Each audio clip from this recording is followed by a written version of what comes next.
Today is July the 3rd. Tomorrow is July the 4th, 2026. It's the Independence Day of America, the United States of America. It's a dream for many people around the world. It's a country where you can immigrate to and become somebody overnight. It's a country where you can work yourself all the way onto the top.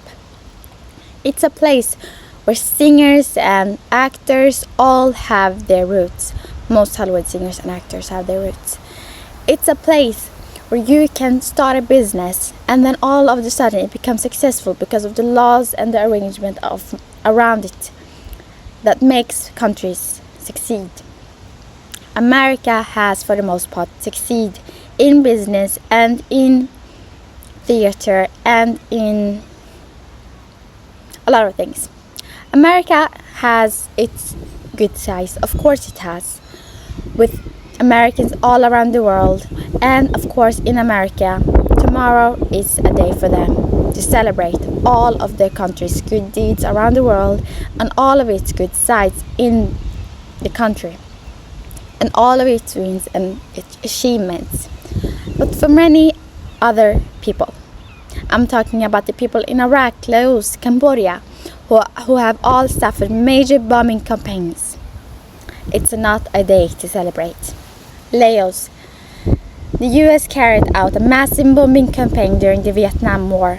More than 2 million tons of bombs were dropped, making Laos one of the most heavily bombed countries per capita in history.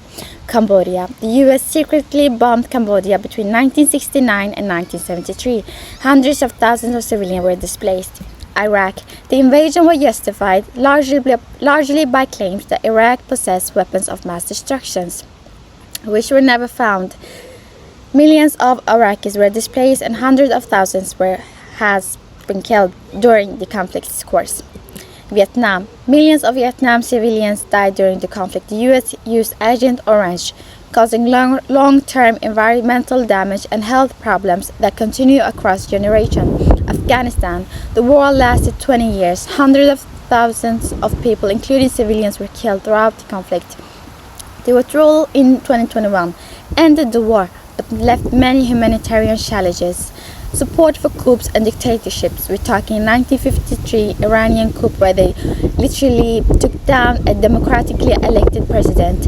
1973 the Chilean coup. So I'm not here to say that America is evil. I'm here to say that America has done a lot of bad decisions throughout the course of history.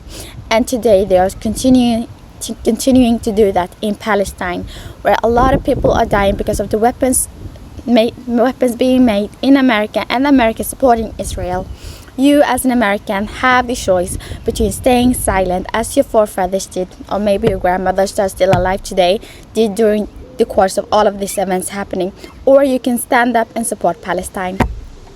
Also, the invasion of Iraq led to the creation of ISIS, which caused long-term difficulties for the people in Iraq and also outside of Iraq in its neighboring countries and also around Africa, for example Somalia, where people have died in terror attacks done by people claiming that they are doing it for God, bombing themselves up, killing themselves and killing other innocent civilians in the name of God, all because America were after gold.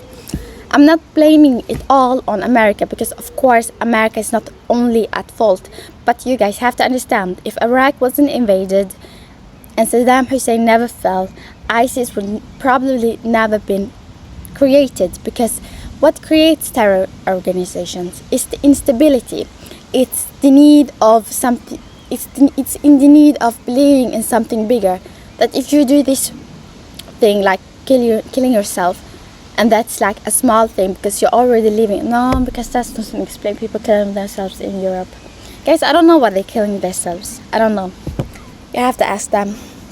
Anyways, guys. Is July the 4th a day to celebrate, or is it a day to reflect? That's the question. A rhetorical question, but we will answer it because actually it's not a rhetorical question. I want to answer it. It's my video. I want to say what I want to say.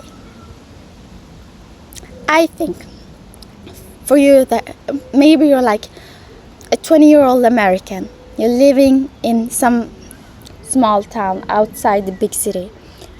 All you know is your family and your life and your school life and your college. Like, maybe your life has been good. Maybe this country has given you opportunities that you would never have gotten if it wasn't for your country that you were born in.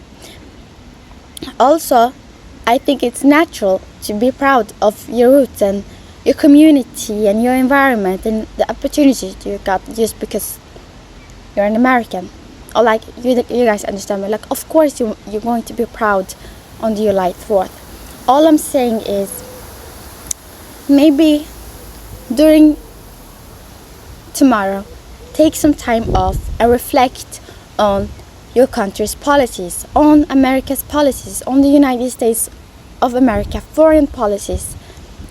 Do you agree with them? Because I promise you, if you do some research, you probably won't. Maybe do something. Maybe stand up against the government. Like, maybe this is Hunger Games. Are you going to be the brown-haired woman or the old man with gray hair? I don't know what their names are. I didn't watch the whole movie to its full, but I know the plot line.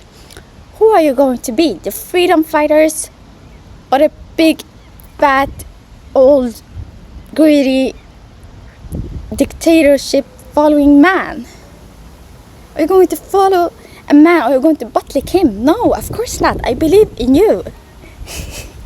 Don't forget to like and subscribe for more, or else I will tell Donald Trump you watched this video.